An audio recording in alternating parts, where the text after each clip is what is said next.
మాకు ఈ సన్మిత్ర ఈ లోకల్గా ఉన్నట్టు కాబట్టి ఎప్పుడు కాల్ చేసినా అటెండ్ అవుతారు.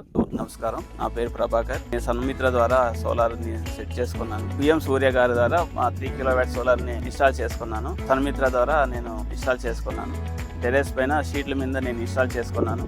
మాకు 2 రోజుల్లో ఇన్స్టాల్ చేసేసినారు క్లీన్గా. 2 రోజులు కరెంట్ బిల్లు 800,000 రూపీస్ వచ్చేది. సోలార్ ఇన్స్టాల్ చేసుకున్నప్పటి నుంచి కరెంట్ బిల్లు 0 వస్తాను. ఈ సన్మిత్ర మీకు ఏమన్నా ఐడియా లేకపోతే వీళ్ళే బ్యాంకుకి పోయి బ్యాంకు సబ్సిడీ ఇప్పించేంత వరకు వీళ్ళే చూసుకుంటారు. బ్యాంక్ ద్వారా కూడా సపోర్ట్ చేయిస్తారు. మాకు ఈ సన్మిత్ర ఈ లోకల్గా ఉన్నట్టు కాబట్టి ఎప్పుడు కాల్ చేసినా అటెండ్ అవుతారు. ఇటువంటి స్కీమ్ తెచ్చిన కేంద్ర ప్రభుత్వానికి, రాష్ట్ర ప్రభుత్వానికి ధన్యవాదాలు. లోకల్గా సోలార్ సపోర్ట్ చేసినందుకు ఎమ్మెల్యే బాలకృష్ణ గారికి, జిల్లా కలెక్టర్ గారికి, మున్సిపల్ కమిషనర్ గారికి, సన్మిత్ర ఓబిలేష్ గారికి ధన్యవాదాలు. సోలార్ అంటే సన్మిత్ర, సన్మిత్ర అంటే సోలార్.